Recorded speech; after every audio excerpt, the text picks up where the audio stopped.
Gennaro Pisapia, il gruppo Smeraldo, vieni Gennaro, buongiorno. Ciao, buongiorno. Grazie per come questo stai? regalo musicale. Grazie a te di avermi invitato, di averci invitato. Grazie a voi per essere venuti, ma soprattutto io vorrei che tu presentassi la tua band come si fa nei locali. Ah sì, sicuramente. Come fate al TEDR, vai. Allora, chi c'era? Allora, Peppe Carannanti al clarinetto, Franco Paolo Perrega al sax soprano, Mario Carannanti al basso e Michele Cordova alla chitarra. Mancava il mandolino perché purtroppo è influenzato, Alessandro Pignalusa. Che salutiamo. Che salutiamo, ciao Alessandro. Allora, come nasce questo nuovo ensemble musicale? Beh, tu sai che io ne abbiamo parlato già la volta scorsa, io amo la canzone napoletana, sì. Ho cantato per oltre 30 anni la canzone napoletana con un gruppo chiamato I Cimarosa, quindi la passione per la canzone napoletana mi ha riportato dopo alcuni anni, sai, quando tu hai un momento di riflessione, dopo tanti anni che stai con un gruppo, cerchi ovviamente di magari modificare qualcosa, certo, voler fare nuove esperienze, nuove cose. Però c'è da dire che la società cambia, quindi anche... Bravo, è cambiata la società e anche per quello poi ci siamo fermati con i Cimarosa, perché c'era un'innovazione della musica napoletana, dei generi e delle cose, però poi alla fine la passione per la canzone napoletana è visto che non ci sono più, voglio dire, i grandi interpreti come Sergio Bruni, Fausto Cigliano, Roberto Murolo, e c'è stata questa volontà di ritornare a cantare la canzone napoletana. Io sono un fan di Massimo Ranieri, io ho amato la canzone napoletana ancora di più quando Ranieri l'ha proposta, Ranieri, certo. E quindi io sono molto vicino a Ranieri nel genere e nel modo di cantare la canzone napoletana. Però non so se sei contento di questo paragone, però mi ricorda anche un po' Renzo Arbore, no? La sua tradizione. Sì, con vabbè, un po' poi jazz, un po'... la canzone proprio Tuo fan americana è sicuramente molto arboriana, però noi facciamo la canzone napoletana, la classica, quella dell'800 e 900, quindi proprio i grandi poeti, Salvatore Di Giacomo, Libero Bovio e i grandi musicisti, perché poi l'800 e il 900 è stato quello che ci hanno dato la notorietà nel mondo della canzone napoletana.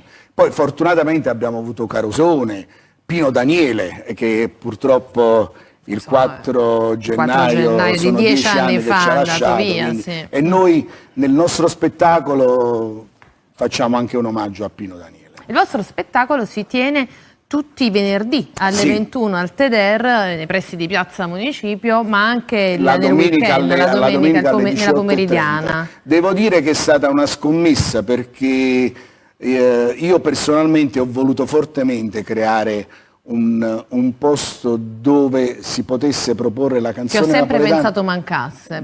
In concerto. Perché dico concerto? Perché ci sono tante iniziative a Napoli di club che fanno cene spettacoli, accompagnamento. Bravissima. Invece io ritengo che la canzone napoletana vada cantata in maniera che il pubblico possa ascoltarlo. E in questa chiesa del Settecento sconsacrata, diretta da Veronica Mazza, devo dire è un luogo adatto, poi piccolo, 80 posti, sai, è l'ideale per far venire i turisti, perché stiamo avendo molti turisti. Ci sono abbastanza posti, però resta un luogo intimo. Un luogo intimo, e quindi poi lo spettacolo si chiama Smoking Napoli, proprio perché smoking, insomma, vestiti di eleganza, insomma. No?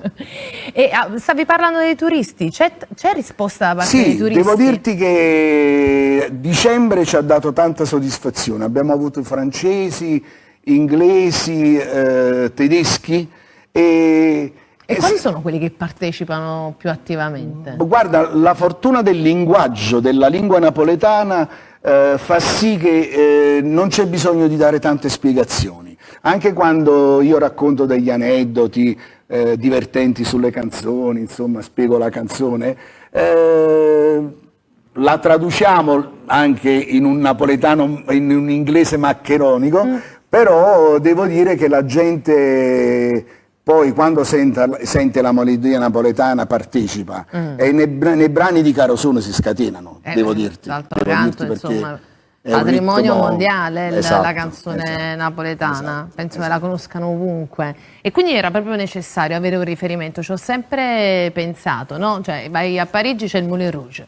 Vai in Spagna e si suona il fado in tutti i locali, sì, e invece qui effettivamente ci sono tanti spettacolini che più o meno in qualche C'è modo stata ricordano, però è un'iniziativa, se difficile. ti ricordi, al Trianon con Nino D'Angelo, Sì. devo dire, che aveva vero. cominciato a dare percorso. un'idea, un percorso, poi si è fermato. Diciamo che ovviamente noi oggi siamo al TEDER, ci auguriamo poi di fare anche qualcosa di più importante, alternativo, ma certo. comunque lasciare sempre il TEDER come uno dei punti fissi. E questo appuntamento ci sarà fino a marzo? Fino a marzo prorogabile. Vediamo e come un si attimino. prenota? Si prenota acquistando i biglietti online su tutte le piattaforme, ok. oppure la sera stessa al botteghino. Abbiamo anche il botteghino che sta lì praticamente. E dopo marzo cosa farete tu e il gruppo Smeraldo? Noi abbiamo fissato marzo perché dopo vorremmo creare con il gruppo Smeraldo anche un'orchestra d'archi bello. di 8 elementi, e creare uno spettacolo più completo e portarlo in giro per l'Italia. E allora in bocca al lupo, Grazie. noi verremo a sentirti sicuramente al TEDER, Sì, ora noi faccio una ti comitiva. aspettiamo al TEDER. Sì, non vedo l'ora di sentirvi. Grazie per essere stato con noi, Grazie Gennaro. a te a voi di avermi invitato. E guarda, insieme diamo la linea, perché lo vedi lì, è già pronto Espedito Pistone, il Sì. mio collega, che inizia a anticiparci le news di oggi, che poi Perfetto. sentiremo